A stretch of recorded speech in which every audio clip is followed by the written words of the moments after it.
welcome back to my channel. Now it's summer at the moment and we're all enjoying ourselves, we're on holiday, we're relaxing. But for those of you hoping to go to medical school next year, you will need to be submitting your UCAS application on the 15th of October. And in order to do this, you need to choose the 4 medical schools that you want to apply to. On UCAS, you can only apply to 4. Your 5th choice has to either be left blank or has to be something that isn't medicine. So how do you actually go about choosing a medical school when there are so many in the UK and they are all quite different and they all have different admissions processes? But this video hopefully is going to answer that question and explain to you how I chose my 4 and how I was successful in getting interviews in all of them and getting offers in 3 of them. I didn't get an offer for Cambridge, that's why I didn't get my 4th. So I'm just going to talk about some of the factors you might want to consider when you're making your decision. So first and foremost, I think the most important thing to look at is the admissions process that the medical school has. You can find this on the medical school website, or on open days they will always talk about this at one of their talks. There are many elements to the medical school application and medical schools kind of weight these differently and they put different things at the top of their priority list. So the parts of your application that are going to be considered are your UCAS score. This is the admissions test for most of the medical schools in the country, but not all of them. Your personal statement, your predicted grades for A-level, and your GCSE grades. What some medical schools do is they will combine all of this into a score, and that score will determine whether you have an interview or not. Universities like Birmingham and Nottingham, for example, these were 2 that I applied for and got interviews and offers for. They took the GCSE scores and converted this into a score depending on how many A stars you got and how many A's you got. They then took your UCAS score and converted this into another score, and they combined this together to give you an overall score, and this determined whether you got an interview or not. This worked for me because my GCSE grades were really good and my UCAT was slightly higher than average, I'd say. This might not be so good for people whose GCSE grades aren't so high and people that have an incredible UCAT. I also applied to Manchester, and what they did is they had a UCAT cut-off, so they took your UCAT score. If your UCAT score wasn't above that cut-off, then you didn't get an interview. And I was lucky in that I was above that cut-off, but if your UCAT isn't that strong, then you want to avoid universities that do this, and you can normally actually see what their cut-off has been for the last few years, so you can get an idea of whether you're likely to get in or not. Tactically choosing a medical school based on your strengths and maximising the amount of points you're going to get is the best way to ensure that you're going to get at least 1 or 2 interviews. The worst thing that can happen is that you get no interviews at all and you don't even get a chance to showcase yourself, and so you really want to look into the admissions process. For some universities they even have a calculator online, so you can put in all of your grades and your UCAS score and it will kind of give you an estimation of whether you're likely to get an interview or not, so that can be really helpful as well. Second point to note is what admissions test different medical schools use. Most of them use the UCAT, and the good thing about the UCAT is that you get your score before you have to apply. So you know what you've got, you know where you stand with it, and based on that you can make decisions on whether you want to apply to a medical school that favours the UCAT a lot and prioritises that a lot in the admissions process, or one that doesn't. The other admissions test that's used is the BMAT. This is used at Oxford and Cambridge and other universities, I think Leeds and Brighton, although I'm not entirely sure which ones use it now. And this is a completely different test. This involves a lot more revision of science at GCSE level, whereas the UCAT is more, you can prepare for it, but you don't need prior knowledge for it. And the issue with the BMAT is that you don't know your score until after you've applied, so it is kind of a risk to apply for BMAT universities because for all you know your BMAT could be very weak. Then it would put you at risk of not getting into that chosen medical school. But still, it's worth taking the risk if that's the medical school you really want to go to. What I did was I chose 3 that had the UCAT and 1 that had the BMAT, and so that if the BMAT went terribly, I would have the 3 UCAT unis to fall back on. Although, if you've taken the UCAT and you really aren't happy with your score and you don't think it's going to be good enough to get into a university that uses it, then it might be a good idea to do the BMAT so that you can apply to those universities instead. The next point, so the course structure. Now this can actually differ enormously in medical schools. So some are very lecture based and very traditional in their approach. You have lectures throughout the week and that's how you learn. You get given the information and then you go and take it and learn it.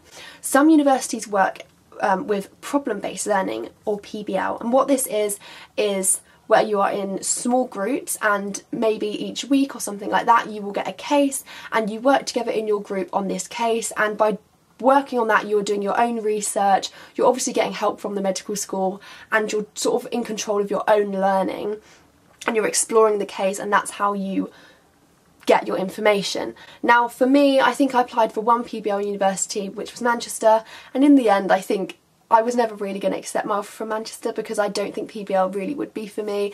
I do like sitting in lectures and getting told the information and then going away and learning it, and that's definitely the case for Nottingham, for Cambridge and for Birmingham, I believe, which are the other ones that I applied to. Yeah, so this is just totally up to you what you prefer. Course structure can also differ in other ways. So some universities use system-based learning, which is what Nottingham does. So for example, we'll do a few weeks on the respiratory system, then a few weeks on the cardiovascular system, and that's kind of the way that they structure the course, and other universities don't do that. They deliver their material in other ways. So you just kind of need to look into it and see what approach will kind of suit you. Another thing important to know is that everyone has to learn anatomy at medical school. Some universities use dissection, and I'm very lucky to be at Nottingham, which actually uses full body dissection, which is an amazing way to learn anatomy. Some universities like Birmingham use prosection instead, so instead of having the whole body to look at and dissecting it yourself, you'll have an already dissected part of the body and you'll look at that and learn from that. But again, this is just total preference of what you would rather have, whether you think you'd learn better by dissecting it all yourself or whether you'd learn better by having a really neatly prepared prosection to look at instead. So another thing that can differ between medical schools is the course length.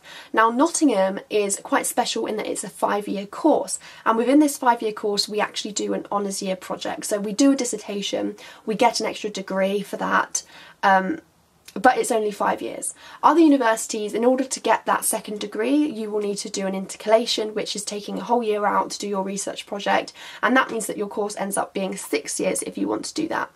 So Nottingham's a really good choice if you want to do a dissertation but you don't want it to take a whole extra year of university. If you are the kind of person that you think you would rather take a whole year to do it and you'd rather have a 6-year course, then a lot of the other universities actually do have that instead. Again, it's personal preference, but it's definitely something to have a look into. And a final specific to medical school point I want to make is that medical schools have different amounts of clinical exposure. So some universities, from the first few weeks, you will be sent to GPs or hospital visits and you will be learning in a clinical environment. Other medical schools like to focus more on the theory in the first 2 to 3 years and then move on to clinical exposure afterwards. I think Nottingham is quite a good mix in that placement at hospitals actually starts halfway through 3rd year, but throughout 1st and 2nd year we do actually have GP visits and hospital visits to kind of prepare us for that and get us to practice our clinical skills. So again, that's another thing to look into and see what you prefer. So now just some general factors to take into account when applying to university in general. So the location is going to be something you want to consider. How far away from home is the medical school? Do you want it to be an hour's drive so that you can pop home really easily? Do you want it to be 3 to 4 hours drive away so that you feel like you're more having your own university life away from home? For me, I didn't want to be too close to home because then I think I'd just be tempted to come back all the time and it would feel like I was still kind of at home. But Nottingham was good for me because it's about 3.5 hour drive away, so it's easy to do in a day, but it's not so close that I feel like I'm still at home when I'm at university. You also might want to consider whether the university is a city university or a campus university. Now Nottingham is a campus and I really like it. It's really pretty and really green. Everything you need is in this one space, whereas a city university, the buildings where you have your lectures and things like that will be dotted around the city, and I don't know how I'd feel about living in a really busy city all the time, but some people would definitely thrive on living right in the city centre and having everything on their doorstep. So then you want to consider accommodation. How far away is it from the medical school, for example? Is it going to be in walking distance to your lectures, or is it going to involve you having to get a bus? Is the accommodation nice? Do you think it suits you? Is it in a nice location? And is it catered or self-catered, or is there the choice? So in places like Oxford and Cambridge, it's all catered.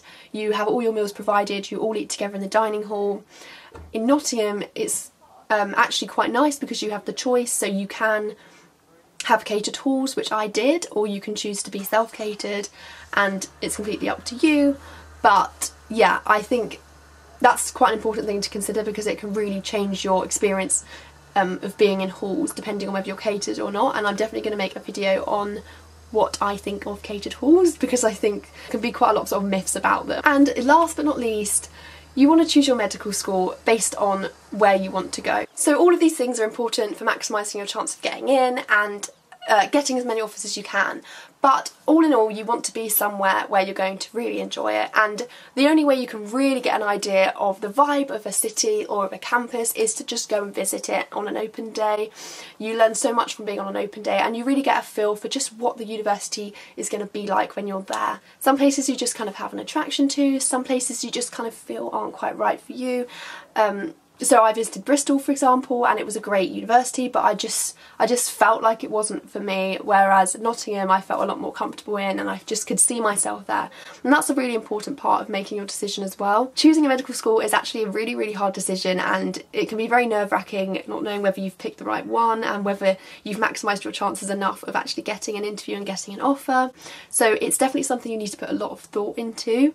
But yeah, go on as many open days as you can, look into the admissions process, and take your UCAT early so that you can have your score, and that can make your decision a lot easier. Thank you very much for watching. I'll see you very soon for my next video. Also, we are very close to having 100 subscribers, which is amazing. So if you want to subscribe and you haven't yet, then please do. It will mean a lot to me. We're nearly at 100. That's so cool. So yeah, bye. See you very soon. Have a great day.